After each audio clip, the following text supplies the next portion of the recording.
सामान्य ज्ञान के इस वीडियो में आपका स्वागत है। आज जो है हम मानव भूगोल से यानी ह्यूमन ज्योग्राफी से संबंधित प्रश्नों को डिस्कस करेंगे, जो कि सभी प्रतियोगी परीक्षाओं के लिए महत्वपूर्ण हैं, जैसे RAS, UGC, net, UPPCS, RPSC। यह सभी परीक्षाओं के लिए महत्वपूर्ण प्रश्न होंगे। तो चलिए शुरू करते हैं। आज का हमारा पहला प्रश्न है, निम्नलिखित में से किसे भूगोल की आधारभूत शाखा माना जाता है? निम्नलिखित में से किसे भूगोल की आधारभूत शाखा माना जाता है? तो मानव भूगोल को भूगोल की आधारभूत शाखा माना जाता है, मानव भूगोल को। अगला प्रश्न है, मानव भूगोल का प्रादुर्भाव व विकास किस शताब्दी से संबंधित है? मानव भूगोल का प्रादुर्भाव व विकास किस शताब्दी से संबंधित है? तो यह 18वीं शताब्दी से संबंधित है। मानव भूगोल का प्रादुर्भाव व विकास जो है 18वीं शताब्दी से संबंधित है। हमारा अगला प्रश्न है दोस्तों, मानव भूगोल मानव समाजों और धरातल के बीच संबंधों का संश्लेषित अध्ययन है। यह कथन किसका है? मानव भूगोल मानव समाजों और धरातल के बीच संबंधों का संश्लेषित अध्ययन है। यह किसका कथन है? तो यह फ्रेडरिक रेटजेल का कथन है। यह फ्रेडरिक रेटजेल का कथन है। अगला प्रश्न है, संभववाद की नींव किसने रखी थी? संभववाद की नींव किसने रखी थी? तो यह डी लॉब्लॉस ने रखी थी। डी लॉब्लॉस ने संभववाद की नींव रखी थी, डी लॉब्लॉस ने। हमारा अगला प्रश्न है दोस्तों, भूगोल का जनक किसे कहा जाता है? भूगोल का जनक किसे कहा जाता है? तो यह हिकेटियस को कहा जाता है। हिकेटियस को भूगोल का जनक कहा जाता है, हिकेटियस को। अगला प्रश्न है, आधुनिक काल की शुरुआत कहाँ के भूगोलवेत्ताओं ने की थी? आधुनिक काल की शुरुआत कहाँ के भूगोलवेत्ताओं ने की थी? तो यह जर्मन के भूगोलवेत्ताओं ने आधुनिक काल की शुरुआत की थी। जर्मन के भूगोलवेत्ताओं ने आधुनिक काल की शुरुआत की थी। अगला प्रश्न है, किस विचारधारा में प्रकृति को प्रधानता दी गई है? किस विचारधारा में प्रकृति को प्रधानता दी गई है? तो यह निश्चयवाद में प्रकृति को प्रधानता दी गई है। निश्चयवाद में प्रकृति को प्रधानता दी गई है।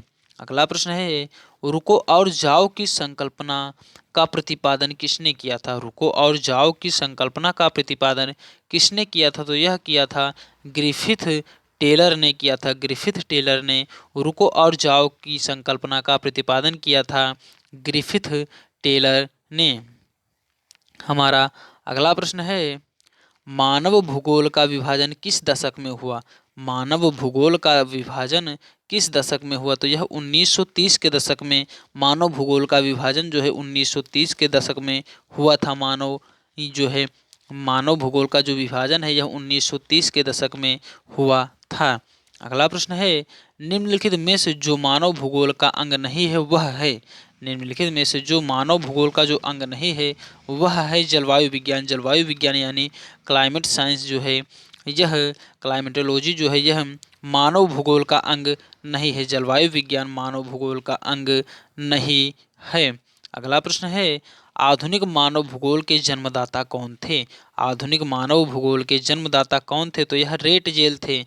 रेटजेल आधुनिक मानव भूगोल के जन्मदाता थे, रेटजेल।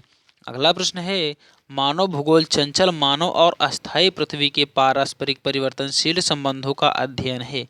मानव भूगोल चंचल मानव और अस्थायी पृथ्वी के पारस्परिक संबंधों का अध्ययन है। परिभाषा किसने दी?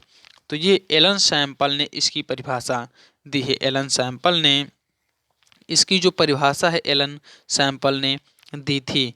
अगला प्रश्न है, नव नियतिवाद के प्रवर्तक कौन थे? नव नियतिवाद के प्रवर्तक कौन थे? तो यह ग्रिफिथ टेलर थे। ग्रिफिथ टेलर नवनियतिवाद के प्रवर्तक थे, ग्रिफिथ टेलर। अगला प्रश्न है, निम्नलिखित में से कौन फ्रांसीसी भूगोलवेत्ता नहीं है?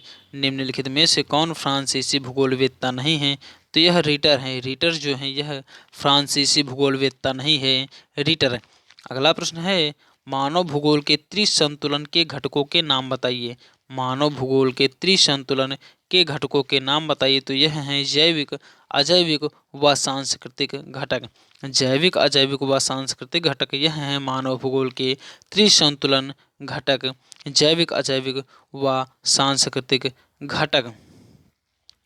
अगला प्रश्न है दोस्तों, रेट जेल की पुस्तक का नाम बताइए। रेट जेल की पुस्तक का नाम बताइए। तो इसका जो पुस्तक का नाम है यह था एंथ्रोपोजियोग्राफी। एंथ्रोपोजियोग्राफी, यह जो है रेट जेल की पुस्तक का नाम था एंथ्रोपोजियोग्राफी। अगला प्रश्न है, संभववाद विचारधारा किसने दी। संभववाद विचारधारा किसने दी। तो यह फ्रांसीसी विद्वान पॉल विडोल डी ला ब्लॉस ने दी। फ्रांसीसी विद्वान पॉल विडोल डी ला ब्लॉस ने संभववाद विचारधारा की जो है परिकल्पना दी थी। अगला प्रश्न है दोस्तों हमारा अगला प्रश्न है, निम्नलिखित में से कौन पर्यावरणीय निश्चयवाद का समर्थक नहीं है। निम्नलिखित में से कौन पर्यावरणीय निश्चयवाद का सार्थक नहीं है। तो यह है कार्ल सावर। कार्ल सावर जो है यह पर्यावरणीय निश्चयवाद के समर्थक नहीं है, कार्ल सावर। अगला प्रश्न है, पुस्तक प्रिंसिपल्स ऑफ ह्यूमन जियोग्राफी किसका लेखन है। पुस्तक प्रिंसिपल्स ऑफ ह्यूमन जियोग्राफी किसका लेखन है। तो यह हार्टिंगटन का लेखक है। हार्टिंगटन का लेखक है। प्रिंसिपल ऑफ ह्यूमन जियोग्राफी पुस्तक के लेखक हैं हार्टिंगटन। हमारा अगला प्रश्न है दोस्तों, स्टॉप एंड गो डिटरमिनिज्म, रुको और जाओ निश्चयवाद निम्नलिखित में से किसने प्रस्तुत किया था। तो इसको जी टेलर जी ने प्रस्तुत किया था। इसको जी टेलर ने प्रस्तुत किया था। अगला प्रश्न है, भूगोल शब्द निम्नलिखित में से सबसे पहले किसने प्रयुक्त किया था। भूगोल शब्द निम्नलिखित में से सबसे पहले किसने प्रयुक्त किया था। तो ये इसको प्रयुक्त किया था इरोटास्थनीज ने। इरोटास्थनीज ने भूगोल शब्द को सबसे पहले प्रयुक्त किया था इराटोस्थनीज ने। अगला प्रश्न है, कोसमोस पुस्तक के लेखक कौन हैं। कोसमोस पुस्तक के लेखक कौन है। तो कोसमोस पुस्तक के जो लेखक हैं यह हैं हमबोल्ट। हमबोल्ट जो है यह कोसमोस पुस्तक के लेखक हैं, हमबोल्ट। अगला प्रश्न है, एंथ्रोपोजियोग्राफी के लेखक कौन हैं। एंथ्रोपोजियोग्राफी के लेखक कौन है। तो यह है फ्रेडरिक रेटजेल। फ्रेडरिक रेटजेल तो जो हैं यह एंथ्रोपोजियोग्राफी के लेखक हैं, फ्रेडरिक रेटजेल। अगला प्रश्न है हमारा, निम्नलिखित में से कौन सा कथन सही नहीं है। निम्नलिखित में से कौन सा कथन सही नहीं है। तो यह है क्षेत्रीय विभेदन की अवधारणा नोमोथेटिक उपागम से संबंधित है। क्षेत्रीय विभेदन की अवधारणा नोमोथेटिक उपागम से संबंधित है। अगला प्रश्न है हमारा, निम्नलिखित में से कौन सा एक मानव भूगोल का नवीन दृष्टिकोण है। निम्नलिखित में से कौन सा एक मानव भूगोल का नवीन दृष्टिकोण है। तो यह राजनीतिक दृष्टिकोण है। राजनीतिक दृष्टिकोण, यह मानव भूगोल का नवीन दृष्टिकोण है, राजनीतिक दृष्टिकोण। अगला प्रश्न है, निम्नलिखित में से कौन सा एक ईसी सैंपल की पुस्तक का शीर्षक है। निम्नलिखित में से कौन सा एक ईसी सैंपल की पुस्तक का शीर्षक है। तो यह है influence of geographic environment. Influence of geographic environment इसके जो हैं यह एक ईसी सैंपल पुस्तक का जो है शीर्षक है। अगला प्रश्न है हमारा, संभववाद की अवधारणा जिसे प्रधानता देती है वह है।